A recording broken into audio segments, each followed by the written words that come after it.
सत्यनारायण व्रत कथा का द्वितीय अध्याय। सूत जी बोले, हे ऋषियों, जिसने पहले समय में इस व्रत को किया था उसका इतिहास कहता हूँ, ध्यान से सुनो। सुंदर काशीपुरी नगरी में एक अत्यंत निर्धन ब्राह्मण रहता था।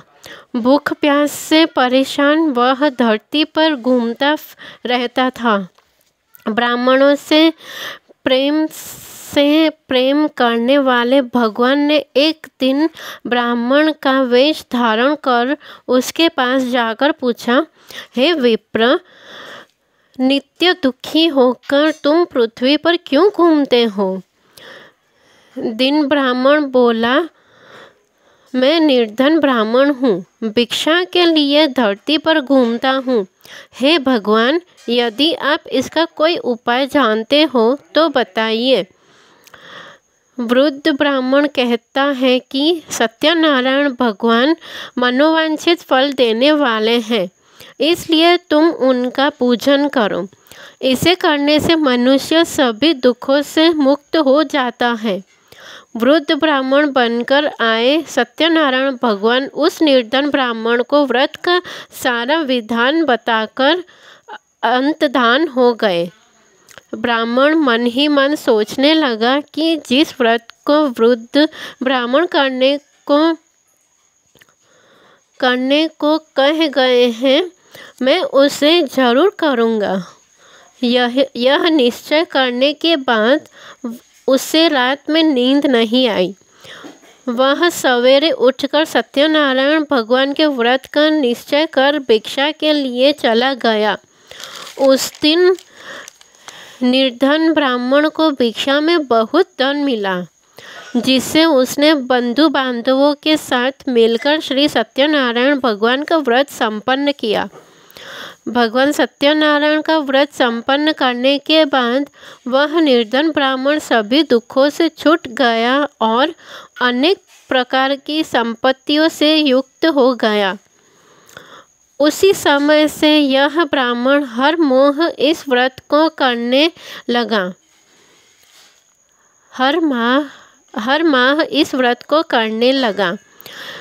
इस तरह से सत्यनारायण भगवान के व्रत को जो मनुष्य करेगा वह सभी प्रकार के पापों से छूटकर मोक्ष को प्राप्त होगा। जो मनुष्य इस व्रत को करेगा वह भी सभी दुखों से मुक्त हो जाएगा। सूत जी बोले कि इस तरह से नारद जी से नारायण जी का कहा हुआ श्री सत्यनारायण व्रत को मैंने तुमसे कहा। हे विप्रो, मैं अब और क्या कहूँ?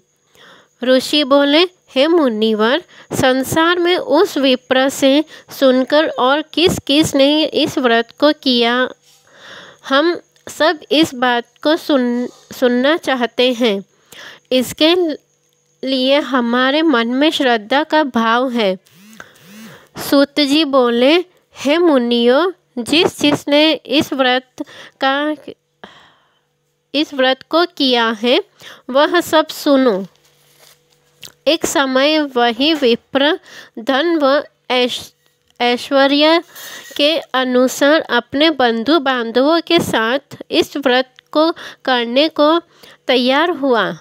उसी समय एक लकड़ी बेचने वाला बूढ़ा आदमी आया और लकड़ियां बाहर रख कर अंदर ब्राह्मण के घर में गया।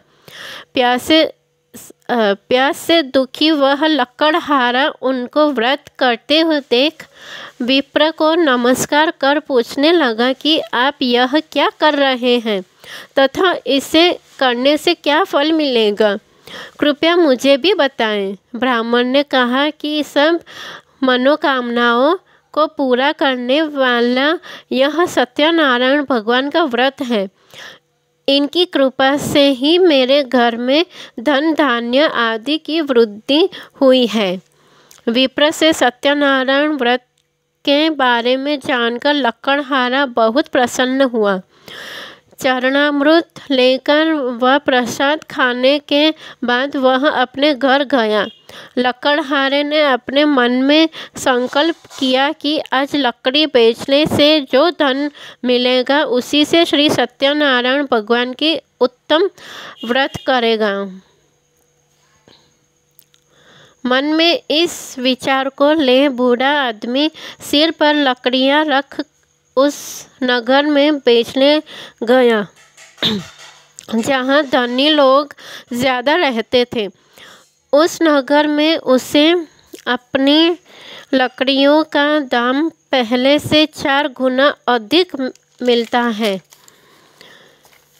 बूढ़ा प्रसन्नता के साथ दाम लेकर केले, शक्कर, घी, दूध, दही और गेहूं का आटा ले और सत्यनारायण भगवान के व्रत की अन्य सामग्रियां लेकर अपने घर गया।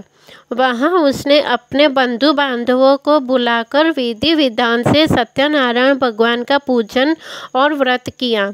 इस व्रत के प्रभाव से वह बूढ़ा लकड़हारा धन पुत्र आदि से युक्त होकर संसार के समस्त सुख भोग अंत काल में बैकुंठ धाम चला गया। इति श्री सत्यनारायण व्रत कथा का 2वां अध्याय संपूर्ण हुआ। दोस्तों, अगर आपको मेरा यह ऑडियो अच्छा लगा हो तो प्लीज़ लाइक कीजिए, शेयर कीजिए, सब्सक्राइब कीजिए और बेल आइकन ज़रूर से प्रेस कीजिएगा। दोस्तों, धन्यवाद।